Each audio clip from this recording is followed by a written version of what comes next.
Welcome to Enlightenment of Change on webtalkradio.com. I'm your host, Connie Whitman. I'm so excited that you're joining us this week.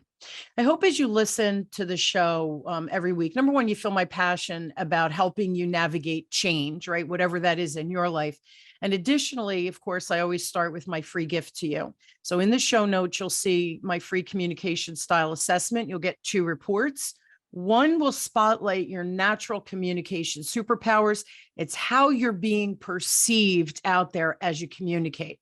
Flip side, you get your lowest score. You'll get a secondary report, which really shines a light on probably the communication style that is opposite of you. Very important to understand that blind spot, because I don't know about you, but I talk about with humans all day. So the better we could connect, the easier it creates communication, we have productive conflict, and just life seems a little bit smoother. So again, the link is in the show notes, my gift to you. Now, my motivational quote today is by Will Durant, and Will says, "We are what we repeatedly do. Excellence then is not an act, but a habit." I have to tell you, when I found this quote, it just hit home for me. For most of my life, I've battled with my weight because I think it started all when I was a kid.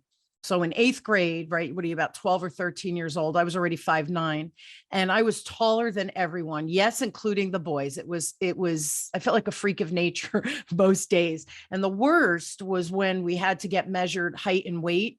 And they did it back in the day. In the 70s, they did it during gym class. So I was always athletic. So gym typically was my favorite class, saying, yay, I get to move around, until the weight day. That was like the worst day of my life. Now, most of my peers were under 5 feet tall. Most of them were about 4.5 inches, right? So when I got on the scale, and I don't know why the nurse would yell out our height and weight for the gym teacher to document, I felt, of course, that the whole gym went silent as they named my 3-digit weight in comparison to the 2 digits that my peers had. So clearly it wasn't fun. It was embarrassing. But at the end of the day, that experience set a course of me feeling insecure about myself and having to learn how to go beyond my own limiting beliefs. And today I have a really exciting guest, because I'm sure I'm not the only one out there who struggles with weight, needing healthy, and all of those things. So today, my amazing guest is Leslie Urbas. Leslie is a registered dietitian who uses nutrition, neuroscience, and psychology with a side of nonsensical work to help others achieve optimal health without restrictions. So please help me welcome Leslie to the show. Les, thanks for being on. This is going to be a good conversation. Agreed. Yeah. Thank you for having me as well. Yeah. Real pleasure. You know, is that the first time you've heard a story like mine, right? Where people become so self-conscious because something that's happening as a child, which, oh, by the way, I wish I was the weight I was when I was 13 years old. Do you hear that a lot, those kinds of stories and limiting beliefs and the struggles that people go through? Oh, yeah, of course. I mean, both that, and they wish they were the number, that they think back to when they thought they were fat and they'd kill to just be back there again. Yeah, right. totally. It's all perception, right? 100%. Yeah. So we're, obviously that we talk business on this show. So do you feel, and what have you seen, again, working with clients, that is health really the number one value that we can bring to our business or in our careers? The answer to that is 100% yes. I mean, bringing health is the number one thing that you need. Is it the number one thing that people believe drives their business? Absolutely not. So it's kind of like a twofold, right? So people underestimate just how important their health is to everything they do and every single day. Very much like how you were saying that, like, let's imagine you weighed yourself this morning, okay? And you're frustrated with your weight. And because you still have all those stories in your head, all that is playing off. Ever have an off day in your business, and you're just like, none of these conversations are going the way that I wanted to, and nothing is happening to right day to day, and blah, blah, blah, blah, blah, can all stem because you put yourself back through that vicious cycle and weighed yourself. It's funny. I look at that scale every morning and I think, yeah, I don't have the mental capacity to weigh myself today. Right. So it's funny that you say that. There are some days where, like I do try to weigh myself once a week just because you want to make sure that, you don't become a runaway train, especially at the holidays. I find that works for me, right? Little tips and tools that I've used through the years. But you're right. I'll tell you, there are some days where I think I cannot get on that scale because if that number is 1 pound heavier than I was last time I weighed, that's going to throw me into a tailspin. And it's funny too, Les, because I know it's that childhood experience. And, I was an athlete as a kid. So when I tell you I was not fat, I was tall and I had, large boobs, dudes that are listening. Sorry about that. But I was well developed. I was athletic and all those things. But compared to the pipsqueak peers that I went to school with, I was an Amazon and I was so much larger than them. And that creates havoc on your psyche right as we're developing. So do you find with the people you work with that a lot of those stories, a lot of our blocks as it relates to health are from when we were kids, or do you find the gamut that it's kind of life? So it doesn't have to be when you were a kid, but it probably stems somewhat from it and you're just unknowing of it. There's a lot back there. So things like, little bombs your mom drops, like, oh, when I was your age, I could eat what I wanted to, but wait till your 30s, it'll catch up to you. Or, things like menopause. We do great until we hit menopause and then we gain weight and it's all up. Or, if you keep eating that ice cream, you're going to look like Aunt so-and-so. And Aunt so-and-so is very large. And you see that, but you're 4 or 5 and you're like, okay, I'm going to eat the ice cream because I don't really know what that means or any of that implication. But let's just say then you hear your mom talking to somebody else the next day and your mom's like, oh my gosh, Aunt so-and-so is so lazy and so fat and she can't do anything and her knees hurt all the time and all she ever does is call and complain. Your brain now correlates that. So you could have any of those stories now from the constant repetition, just like how your quote said. Yeah. If you repeatedly do something or repeatedly hear something over and over, you're gonna repeat that cycle. So your scale story is really just the reason why you're having that is because you repeatedly had a negative result when you got on that scale at that school feeling so displaced. So now just stepping on the scale can evoke all those emotions because our brain is reptilian, right? So it goes back to those things and it's a whole process where your brain is trying to protect you from the pain. Yeah. So don't get on that scale, right? That's what my instinct is telling me when I'm tired or I didn't sleep as well. I know that scale is going to do damage to me. So isn't that funny? As a 61-year-old, things that happen, and it was interesting too, Leslie. I haven't thought about that. And when I read that quote and I wanted to connect it to the health piece, right? So I always try to put a thoughtful intro. And I thought, oh, my story, how many other people feel this way, right? It's all about being relevant or people relating to the conversation today. So this is really important. Now, the funny thing is, let's talk about, so we understand where some of that angst comes from, right? For me, the trigger of the scale. How does health, with the clients that you work with, how does health actually impact now, bring that over to our business, our career? What's the connection there? Yeah, totally. So let's just say even the thought process of I'm going to weigh myself on the scale and then not doing it because it's a negative response. You've already negatively triggered yourself and put yourself in a negative headspace, right? Yeah. You've brought in negative feelings. And let's say that's within the first 5 minutes of your day. That's a piece that sets you that way. So you can then find the negative piece in everything else throughout your day, right? You can find all of that, which then brings you to putting that into your business, putting that into each person, putting that into all of those things. So that's one aspect. The other aspect is let's say you are at a healthy weight, but you're unhealthfully doing it, meaning like you've got everything portion controlled, calorie controlled, everything's to a T. And like you have a to-do list that's crazy for your health. You are now at the opposite spectrum of potentially overdoing, right? Those people that like kind of suffocate their own business, right? Everything's got to be perfect and everything's got to be done and everything's got to be, and there's no excuses and there's no outliers and there's no, right?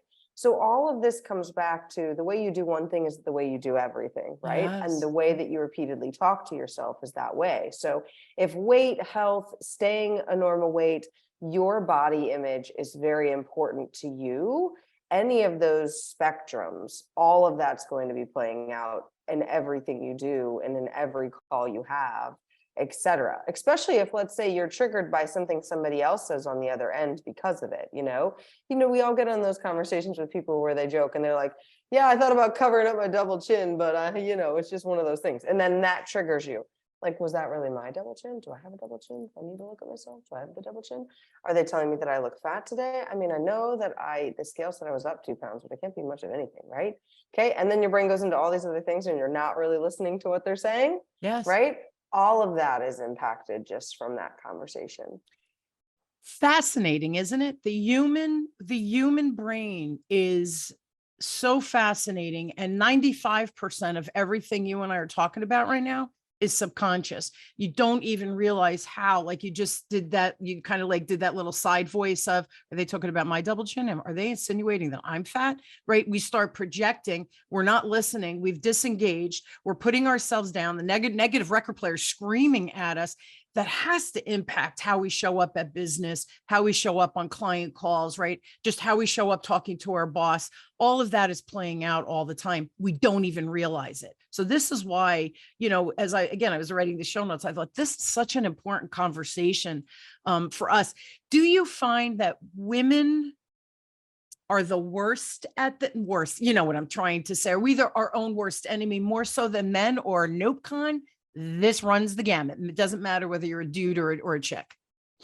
Truly depends more so on how you were raised. I think it has to do with the basic stories and the energy around your food, the energy around weight, the energy around your health. How are you taught around those things? I think that's more important piece of it than is it more male or female. Females are more out. They speak more outright about it, but males, I would say, still struggle with it. It's just they struggle a little more closetedly, right? So the person they're sharing it with is potentially just their significant other, right? They'll do things like pat their belly, or they'll, just kind of go like this to their wife, etc., or something, right? Yeah. So it's a combination, but men mostly just do it to their significant other, whereas women are very vocal, right? I mean, that's a typical thing, though. We vocalize and men internalize, right? Not totally, but majority. So yes, I would say it affects both people. It's just females are more, I'm going to say it to the world, than men.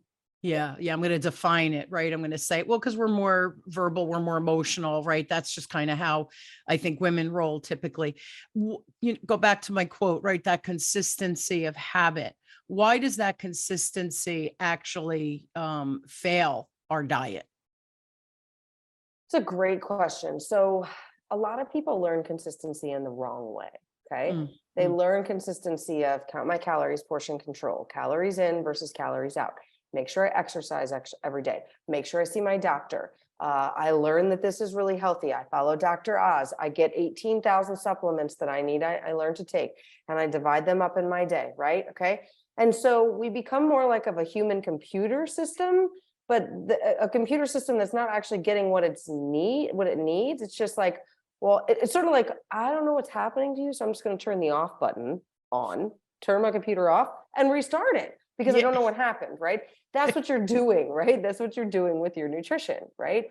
What the truth is, the bottom line behind everybody is that when we were born, we all had an innate nature to know what we needed and what we didn't, right? When we're babies, we communicate and our cries change based on what our mom did first. Okay, I cry, mom checks my diaper gets clean. That was what was it. Okay, that's my cry, right? Okay, and then a little bit later, I'm hungry. So I give the same cry. So mom goes back to my diaper, but the diaper's dry. And I'm like, okay, that's not what I wanted. I wanted food. So then maybe I change the cry a little. And babies change, right? Moms will say all the time, like, oh, that's their hungry cry, or that's their I want to be changed cry, right? We all know that, right? So as we grow up, we have the same thing. We all have the same story, or a story where we were forced as a little kid to eat something that we're like, I don't want to eat that. I don't want that. I don't want it. I don't want it, right? And mom's like, I cooked it. You got to eat it. They're starving people in China. Your grandma didn't have food when they were growing up, right? Like the anger, the hostility. And you as a kid, you're like, this is not making me want to eat it anymore. It's making me want to run from it. Like you ate it and now you're like going crazy, yelling at me. And I don't want to eat it, right? That is a piece that we all have. Our bodies are designed to be healthy. Okay, yes, I get it. Science has proven that if your mom's obese when she has, I'm sorry, if your grandma's obese when she has your mom is obese when she has you technically have a genetic code for you to have it. Okay, but just because we have the genetic code to be obese doesn't mean we become it. Just like some of us can have the code for cancer and never develop cancer. It's all how you go about it, right? That is what people are missing. That's where people are like, well, let me plug and chug this because this is what we're taught. But as you've seen in business, some of the things that we're taught are just not right, right? Like, it doesn't have to be hard. It doesn't have to be difficult. I can teach you a better way. I can teach you something that works with you, in alignment with you, where you feel like you're flowing, right? And that's what I try to get people back to, is that they actually internally know, I am thirsty, I am hungry. I don't want to eat that. I do want to eat that. But we con ourselves, okay? The diet says, I eat this, so I eat this. That makes sense? Yeah. You were cracking me up. It was like you were in my house when I was a little kid, right?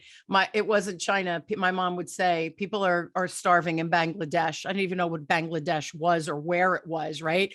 But I knew these poor children were starving and I had to eat everything. So just really I'm sharing a lot today, right? About my past. But my mom and dad went out and my aunt babysat, who lived upstairs. My grandparents and my aunts lived upstairs. We lived downstairs, and a two-family home. And so my aunt babysat, and to this day, my sisters and we don't eat tomatoes. Now we're Italian. I like tomato sauce, but give me a raw, not cooked tomato. It's disgusting to me. The flavor, the smell, the texture, everything is repulsive. So we tease my aunt to this day. It's because of you forced us to eat it. Because my mom and dad, when they were leaving, my aunt was preparing dinner. They have to eat everything on their plate. So my aunt took it. She wanted to honor my parents. So she forced us, and we're like, we don't eat tomatoes. You have to eat tomatoes. And it'll be there tomorrow morning when you wake up to eat that tomato. I mean, it was brutal. And now we laugh about it. But can I tell you, my sisters and I don't eat tomatoes to this day. Our husbands think it's the most hysterical thing because we're Italian. Who doesn't eat tomatoes and mozzarella, right? We don't eat tomatoes. But it goes back to what you're saying. And the other, I just want to share one other thing too. The calorie, portion control. My kids still mock me. I go, wow. And they go, we know it's a big portion control. I'm like, well, you have to watch your weight. So you want portion control. That's a terrible thing I say to them. And they tease me. We know portion control. So everything you're saying, that's what we're taught. And the calories in versus the calories out is another one. So we try to use science, portion control, calories in, calories out, drink your water, all of those things. And we forget to listen to our bodies, which is actually what we're trying to nourish. Wow. That you just blew my mind. Yeah, exactly. What's funny is as you say that. So the thing that I deal with moms my age is that they're like, my kid doesn't eat sugar. My kid doesn't eat these things. They have all these things that they say their kid doesn't eat. And I'll say, do you eat these things? And they'll be like, yeah. I'm like, okay. So much there. Because when the kid figures it out, he or she will feel so deprived, they will closet it from you. Yeah. They will hide it from you. And so all of these things come into play as we talk about it, right? Just how we were talking about, like, you not wanting to weigh yourself because you knew it would put you in a negative headspace for your workday, right? Okay. Now imagine that, but put it in your kitchen. Okay. You hate cooking. You hate being in your kitchen. Maybe the last fight you had with your significant other was in your kitchen. Maybe the last thing that happened was you shattered a glass in the kitchen and slit your foot open. All of that is right there sitting. So with your tomato story, it may not have even been that the tomato was bad or didn't taste good. It was maybe the forced part of it. And then because you didn't like it and she continued to be like, you will do it, as the energy shifted, the food got worse. And as you put it in your mouth, it made it even more gross and even more disgusting. And you just wanted to throw it up, but you had to do it because you had to clean your plate. And that burns into your memory more so. And that situation comes then every time you eat as well. doesn't have to have the tomato there, but it can be presented when those same energetic feelings, that same energy of food is presented in your room. So we are fascinating creatures. And the other thing I'm laughing at, so I don't know, this is clearly connected for me. I hate to cook. And my kids laugh at me because I literally, Leslie, I could go 24 hours without eating. And sometimes I'll say to my husband, oh, I forgot to eat today. How could you forget to eat? Just wasn't hungry. But food does not motivate me. Like, people are foodies. I think, really? I cannot say that I ever sat down and had this magical meal where I walked away thinking that was the best meal I've ever had. I don't think I've ever had that thought in my head. So isn't that interesting? Wow, we're peeling back my onion today, aren't we? I did not need to go down this rabbit hole. There's a lot packed into that too, I'm assuming. Oh yeah, for sure. I mean, it could be, so I'm in Spain right now. That's where I moved to right now. Lovely, lovely. Yeah, I know, right? Yeah. And food is just different. It's just very different here than it is in the States. I mean, the strawberries that I have tasted, I'm like, do they put sugar on these? Like, it tastes like my mom's like strawberry that she used to sugarcoat for me when I was a kid. That good. They're very, very, very good. And it's not really strawberry season. Maybe it is here and I just don't know it, but so good and delicious. And you can tell, so I've got my husband started in on this as well. He thought I was crazy at first. I was like, oh, just believe me. And we went to a restaurant last weekend. And I guess it was like the chef's time off. And we went there and we were like, do you have food open? He was like, let me call my chef in. And I was like, no. We don't need you to call him in. No, if you don't have the chef, it's fine. He's like, no, he needs to be here anyways. I need to get him back in. And I looked at my husband. I said, whatever we order is not going to be good. And he was like, what do you mean? And I was like, well, because if that guy was taking a break and now he was forced to come back in, he's not in the mood to cook good food. He's in the mood to be angry that he was called back in earlier than he wanted to come back in. So now that's us on the block. And he was like, I don't think so. We got the food and I was like, this is awful. He took a bite. He's like, it's not that bad. He took another bite. He's like, you're right. And I was like, I'm telling you. So the thought process is it's also like, if you hate cooking food, the reason why you're okay with not going back to the food is because that hate is almost, it's not like it's transferred like exactly, but it is the energetic feel of it. I don't want to be here. So then as you're consuming the food is like, you don't want to be here. And that's all in that energetic system of what's happening. And so that's really the piece that I really try to teach people, that wellness is not telling you. They're not telling you that. They're telling you the science and the count this and the do this and add more to your to-do list that's never to done. So you can make yourself feel more guilty throughout the entire day. When if we just slowed down and experienced our food a little bit more and enjoyed it, you would see a whole lot different. An exercise, I think it was a client actually that told me about it, that now I give to all my clients, is buy yourself a bag of M&Ms or your favorite kind of candy, whatever it may be. Okay. And take a bite of the first one, just one bite. You don't have to eat the whole thing, just one bite, and rate it on a scale of 1 to 10. And let's say that first bite is a 10. Okay. Take the next bite. As soon as that next bite does not equal the same number that you started with, whether it be a 10, 9, 8, or whatever, you're done. That means you're satisfied, because we come down from wanting a food. Most people become robotic. Oh, I love this food. They take a bite, they shovel it all in, and then the last bite, they're like, oh, it's all gone, right? When it could have just been as very simple as, if you actually sat with your food, enjoyed with your food, loved your food, and processed your food, you probably could have had 5 bites, felt completely satisfied, and been done and saved yourself a ton. But we're not taught that way. No. Fascinating. Love that. I see, I'm tangible. When you just said that, the scale, take that bite 1 to 10. If the second bite is not the same, you're done. Great example. I'm going to implement that because it's simple, stupid. Not that I'm a stupid person, but it's such a simple thing to do every time you indulge in something, right? You take that bite. I want to say it was Arnold Schwarzenegger. He was on the set and with one of the other actors, and whoever the person was, they were interviewed. And she said, I will never look at food the same again, because she had a bite of a muffin or whatever. And she says to Arnold, like, oh, it's really good. And he said, so you had the bite, it's good. Why do you have to eat the rest of it? You should be satisfied with that one bite. That's the overindulgence. And that just what you said is the same concept, except maybe it's 2 or 3 bites that you still give the 10 and then it diminishes. So at that 3 bite, you're done, right? So it's testing and playing with a simple thing like rate it, really, really be present, eat whatever it is. Take another bite. Did the ranking go down or was it the same? What a great way to measure whether we're satisfied or not. And that's really what it comes to. Because if we're not satisfied and we say, okay, I had my bite, that's it. I can't have any more because the rules say calories in, calories out. And then I'm still deprived. Now I eat something else and then I eat something else and I eat something else because I'm still trying to feed or fill that craving, that moment, whatever it is. What a great piece of advice. That's amazing. What's really needed? You've been doing this a long time now. So what's really needed for us to make our health truly optimal? Because based on our conversation, everyone listening, right? It's a ripple effect.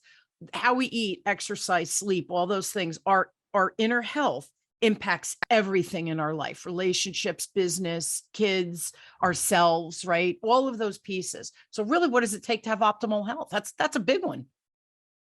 It's a great question. So I teach based on 4 pillars. Okay. So one of my pillars is from the nutrition aspect. Okay. Is your nutrition created for you? Okay. It has to be individualized. So you go to your doctor, I'm having some gut issues. It just doesn't feel good. Right. Okay. That's a very common thing that people say nowadays. So your doctor gives you blanket statements. Well, do you do this? Do you do this? Okay. Take out these things. Okay. And they're whole foods, like you can be like, no more gluten. Okay. That's a huge group, right? But it may not be that the whole food group has to be taken out. Maybe it's an additive in the food. A good story that I have about that is that when I was in college, a teacher made power cookies the night before an exam, and they were delicious. Oh my gosh, they were good. And they were healthy. Like you could see, like, of course, she's a dietitian. I'm a dietitian, right? So it was like, here's the calories and here's whatever. So I think we all had like 2 or 3 of them. By the time I got home to my house, I was living with my parents at the time, 30-minute drive. I looked pregnant. I was so bloated, so uncomfortable. So the next day I went back to look and see what was in there. And the only thing that I could think of that I've never eaten before in my life, that was the first time I had it, was flaxseed. So I avoided flaxseed like that, but for the plague, I was so uncomfortable. I never studied a wink more about that. I still passed the test. I got an A, but it was one of those things, like I felt so bad. So it may not be the whole food, it may be an additive of the food. So the nutrition really has to be catered to you. It's the same thing for weight. You may not have to do a lot to get your weight to shift. It could be one food that's really not in alignment with your body that's helping you to maintain your weight. So that's pillar number 1. Okay. Pillar number 2 is more of like what I call secret energy of food, detox your kitchen. What is your kitchen like? What is your food like? Who's touched your food? Who's had your food? I equate it to, like, I'm just going to say a mainstream restaurant instead of name one. Mainstream restaurant that's all over the US, right? We can all go there and have that experience where the waitress is a little bit pissy. Maybe an airport would be the best way for this, where some people are a little bit angry. They're a little bit rushed. They've just dealt with people that are angry. Like, I need my food to be faster. I need this, blah, blah, blah, blah, blah, right? Okay. So the whole energetic feel of those can be off, and the food's okay. But a lot of times people, experience more gut issues when they travel. Why? Because of all that negative space, right? Versus when you go to like a mom and pop restaurant and you can tell they love what they do and everybody's so happy and it's a little bit more chill. Or like here in Spain, where they hand you a menu and 20 minutes later they come back to check on you unless you flag them down. Like, it's a much different, more casual, more loving dining experience. Yeah. That's a part of it, as well as like what's going on in your kitchen. Did you merge with your new significant other and it's like all of your dishes from your ex relationship that you guys, threw at each other, hated, never loved cooking, and then, his dishes that his grandma gave him who hated cooking or something, you never know, right? Like, that detox piece really has to be there. The third piece is that nonsensical. I use energy mastery, really helping you to get an energetic alignment, even kitchen spaces, things along that answer. And then the last piece is the neuroscience. What story were you told about food? Did you have to clean your plate? Do you have these stories about, my weight was awful as a kid, or I was ridiculed, or I was the one that was here? I can remember in 8th grade, very similar story where I I wasn't big. I was exactly my right height and right weight, Yes. exactly for my height and weight. But all the other girls' numbers were smaller and they were skinnier, and the size they were was smaller. I don't even know what stemmed the conversation, but I can remember it on the playground. And I can remember mine being bigger than the other 4 girls that were there. And so thus I went, I've got to lose weight and I got to go on a diet like I'd watched my mom do. So those stories will continue to play out until we can erase them and you can be more in control of them and they no longer control you. Our brain, our body, it knows what to do. We create the stories, like you said before, the lizard brain, right, is to protect us from getting hurt or whatever. And then all those stories, little by little, like you said, with the child having the ice cream, I'm gonna eat that ice cream. I don't know if she's talking about. Then you hear her talking about Aunt Susie and lazy and fat, and now you've associated eating that ice cream with, right, that story. It's remarkable. We really are our own worst enemy, and I don't even think we know what we're doing half the time because it's just subconsciously learned and executed. We're almost out of time, but as you work with people, do you find that people stop improving their health? Like, do they sabotage themselves? Do you know what I mean? Because people are listening and go, yeah, well, I used to do the diet and I used to be healthy and it was too much work or whatever story. Do you see that kind of back and forth with the people you work with? Yes and no. I would say the majority sell themselves short. Mm. They go for the number on the scale instead of the vitality in the years. Mm. They focus on I just need the number to go to here to feel better, to look the part, to play the part. And I'll take any restriction, every restriction, follow everything that I'm told to a T, restricting my life, restricting who I am, and playing to a smaller version of myself to meet the number on the scale, versus maybe potentially being 3 pounds heavier, but having more vitality, having prettier hair, having prettier nails, having a stronger body, having that energy, having better knees, right? Things that people complain about a lot, even though they might even be at a healthy weight, is probably because their nutrition isn't in alignment and they're just following what they were taught instead of what their body actually needs. And it goes back to the calories in, calories out versus looking at the nutritional value per se. I remember when my kids were playing hockey, one of the moms said to me, I'm on a cookie diet. And I go, I want in on that deal. And so I said, I've never heard of this. What is a cookie diet? She goes, I eat all my calories, my 1,500 calories, but I eat cookies to make that 1,500 calories. And I looked at her and I said, well, it sounds delicious, but it doesn't sound healthy. How long can you maintain that without other things going wrong? Like you're saying, like your cholesterol going up and other issues, your diet, maybe gaining diabetes where you wouldn't have had. So I was like, I don't think this cookie diet sounds healthy to me. But right, you laughed for those of you listening on Apple or Spotify, Leslie just put her hand over her mouth. But right, how many people do that? Because it's calorie in, calorie out. Exactly. Yeah, they will do anything like that. Agreed. And I agree that it's not the healthiest and that it can come back and get you. I have to still live the stipulation that it might not come back to get you because, we see morbidly obese people that are completely healthy, right? So we have to put that in there. But sometimes that's the story and the other things that go on there as well. But I wouldn't rate that diet with an A+ for sure. Yeah, exactly. So any last tips before I share your information and free gift and all of that? Is there one tip that people can implement, like literally immediately after listening to the show with us? Yeah, I would really honestly say the best thing to do is to really, take what I had said about enjoying your food and implement that, but also really judge your food before you even go to eat it. Do you even want it? Does your body actually say, I want this food? Or are you really getting a signal like you really don't want to eat this? It doesn't look good. It doesn't look right. It doesn't look healthy. It doesn't look like something you want, Really check in with yourself before you even consume it. Is this something I actually want?